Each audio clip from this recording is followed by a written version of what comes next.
ఒక historical day చరిత్రలో తెలుగు జాతి చరిత్రలో చిరస్థాయిగా లిఖించదగ్గ రోజు.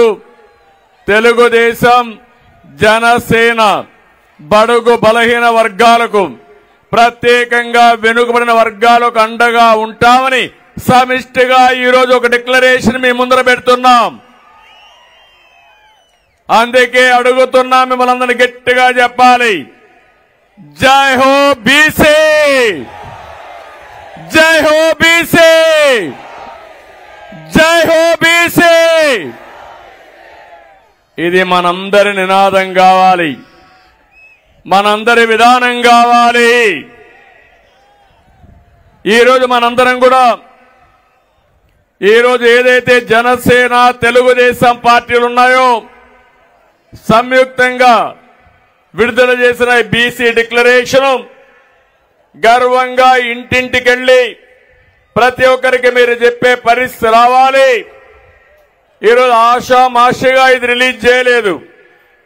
3 సంవత్సరాల నుంచి 153 కులాలని 56 సాధికార కమిటీలుగా విభజించి అన్ని ప్రాంతాల్లో 800 మీటింగులు పెట్టి ఆ కుల నాయకులతో ప్రజా సంఘాలతో మాట్లాడి లోకేష్ గారు చెప్పినట్టు ఆయన పాదయాత్రలో కూడా వచ్చిన అభిప్రాయాలు కూడా వారికి ఇచ్చి, అంతేకాకుండా జనసేన తెలుగుదేశం పార్టీ నాయకులు కూర్చొని ఒక బ్రహ్మాండమైనటువంటి చరిత్ర తిరగ రాయబోయేటువంటి ఒక బీసీ డిక్లరేషన్ ఈరోజు మీ ముందుకు తీసుకొస్తున్నాం. మీ జీవితాల్లో ఒక వెలుగు వచ్చేట్టుగా ఈరోజు మనం ముందుకు పోతున్నాం. నేను ఒకే విషయం చెప్తున్నాను. ఈరోజు పవన్ కళ్యాణ్ గారు కలిసి వచ్చారు, ఇద్దరం కలిసి పనిచేస్తున్నాం. 40 సంవత్సరాలుగా బీసీలకు అండగా ఉన్న పార్టీ తెలుగుదేశం పార్టీ. మిమ్మల్ని ఆదరించిన పార్టీ తెలుగుదేశం పార్టీ. ఒక్క మాటలో చెప్పాలంటే మీ డిఎన్ఏలోనే తెలుగుదేశం ఉందని చెప్పి కూడా నేను మీకు తెలియజేస్తున్నా. అందుకే మీ రుణం తీర్చుకోవాలి. ఈరోజు ఈ సమావేశంలో మీ రుణం తీర్చుకోవడానికి 10 సూత్రాలతో బీసీ డిక్లరేషన్ తీసుకొని మీ దగ్గరికి వచ్చాం. మన ప్రభుత్వం వస్తానే, ప్రజా ప్రభుత్వం వచ్చిన వెంటనే తెలుగుదేశం జనసేన ప్రతి ఒక్కరు ఎవరైతే ఉన్నారో బీసీలకి 50 సంవత్సరాలకే పింఛన్ ఇచ్చే విధానానికి శ్రీకారం చుడుతున్నాం.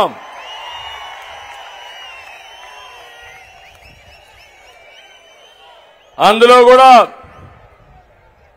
ఇప్పుడుండే పింఛన్ మీరు ఒక్కసారి గుర్తుపెట్టుకోండి. పింఛన్ ప్రారంభించింది ఎన్టీ రామారావు గారు 35 రూపాయలతో ప్రారంభించారు. దాన్ని 70 రూపాయలు నేనే చేశాను. తర్వాత వచ్చినప్పుడు 200 ఉంటే 200 నుంచి 2000 రూపాయలు చేసిన పార్టీ తెలుగుదేశం పార్టీ. ఇప్పుడు హామీ ఇస్తున్నా, అంచెల వారీగా వీళ్ళు చేశారు. అదే తెలుగుదేశం ఉంటే మొట్టమొదటిసారిగానే వచ్చేది 2019లో. రేపు రాబోయే రోజుల్లో ఈ 3000 పింఛన్ని 4000 రూపాయలు ఇచ్చే బాధ్యత తెలుగుదేశం జనసేన తీసుకుంటాం. బీసీ సప్లాన్ ఏం తమ్ముళ్ళు పెట్టారా వీళ్ళని మిమ్మల్ని అడుగుతున్నా. 15,000 కోట్లు సంవత్సరానికి చెప్పారా లేదా అని అడుగుతున్నా మిమ్మల్ని. 15 రూపాయలు పెట్టారని అడుగుతున్నా మిమ్మల్ని. కానీ ఈరోజు మేము ఒకటి ఆలోచిస్తున్నాం. సంక్షేమ కార్యక్రమాలు ఇస్తూనే సంపద సృష్టించే మార్గం మీకు చూపించాలనే ఉద్దేశంతోనే సబ్ ప్లాన్ ద్వారా 1,50,000 కోట్లు 5 సంవత్సరాల్లో పెట్టే బాధ్యత మాది. సంవత్సరానికి 30,000 కోట్లు చొప్పున 5 ఏళ్లలో 1,50,000 కోట్లు పెడతామని చెప్పి కూడా నేను మీకు తెలియజేస్తున్నా. ఇంకో పక్కన మీరు ఒకసారి దొంగ లెక్కలు చూపించి ఎక్కడ కూడా నిధులు దొడ్డిదారికి మళ్లించి బీసీలకు అన్యాయం చేసిన పార్టీ వైఎస్ఆర్ కాంగ్రెస్ పార్టీ. స్థానిక సంస్థల్లో రిజర్వేషన్లు ఉండాలి. 25% ఉంటే కాదు 34% ఉండాలని ఆ రోజు తెలుగుదేశం పార్టీ ఆధ్వర్యంలోనే రిజర్వేషన్లు పెంచాం. జగన్మోహన్ రెడ్డి వచ్చిన తర్వాత 34 నుంచి 25%కు తగ్గించాడు. దగ్గర దగ్గర 16,800 మంది పదవులు కోల్పోయారు. మీరొక్క విషయం గుర్తుపెట్టుకోవాలి, నాయకత్వం అనేది రాత్రికి రాత్రే రాదు. అనునిత్యం తయారు చేసే తప్ప సాధ్యం కాదు. ఓసారి చాలా మంది వెనుకబడి ఉంటారు. దానికి కారణాలు విశ్లేషిస్తే ఒకటి ఆర్థికంగా వెనుకబడి ఉండడం, రాజకీయంగా వెనుకబడడం, సామాజికంగా వెనుకబడడం, ఈ అన్ని కారణాలతో ఎన్ని సంవత్సరాలైనా పేదరికంలో మగ్గే పరిస్థితి వస్తుంది.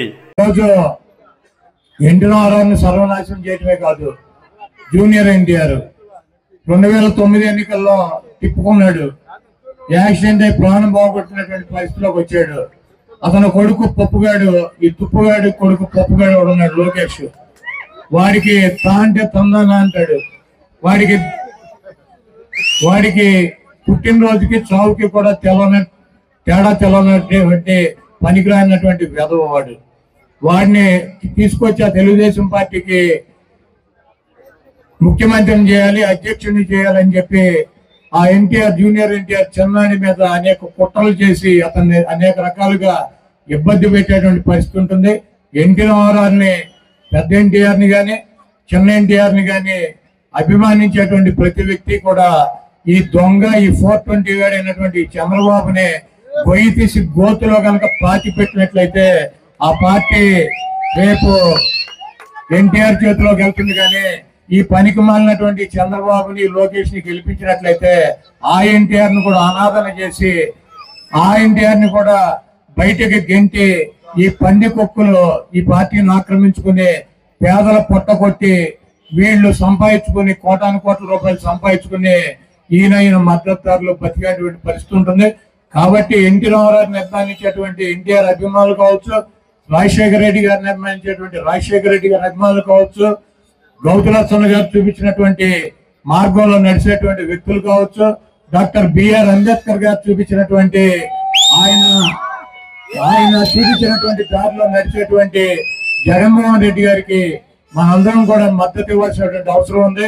ప్రజలను నమ్ముకుని, దేవుణ్ణి నమ్ముకుని మీ ముందుకు వచ్చి నేను మంచి చేశానని చెప్పి మీరు భావిస్తే నాకు ఓటేయమని చెప్పి అడిగేటువంటి జగన్మోహన్ రెడ్డి గారిని అత్యున్నటువంటి స్థానంలో కూర్చోబెట్టి మళ్ళీ ముఖ్యమంత్రిగా చేయాలని చెప్పి మీ అమూల్యమైనటువంటి ఓటు 120 సార్లు మీకోసం అనేక బటన్లకి 2,50,000 కోట్ల రూపాయలు మీ పేద ప్రజల అకౌంట్లకు ఇచ్చినటువంటి జగన్మోహన్ రెడ్డి గారి కోసం ఒక్కసారి బూత్కెళ్లి 2 బటన్లు నొక్కి ఫ్యాన్ గుర్తు మీద శాసనసభ్యుడిగా నన్ను, పార్లమెంటు సభ్యుడిగా వచ్చేటువంటి జగన్మోహన్ రెడ్డి గారు పంపించేటువంటి వ్యక్తిని గెలిపించాలని చెప్పి ఈ చంద్రముఖిని ఆ ఈవీఎంలోనే ఈ ఒక్కసారి కనుక బంధించినట్లయితే 2029కి ఈ రాష్ట్రానికి పట్టినటువంటి దరిద్రం వదిలిపోతుంది. ఇంకెప్పుడు కూడా మనకి జీవితంలో చంద్రబాబు అనేటువంటి ఫేస్ గానీ, ఆ పేరు గానీ, ఆ బొమ్మ గానీ కనపడకుండా అంతరించిపోతుందని చెప్పి తెలియజేస్తూ సెలవు తీసుకుంటా.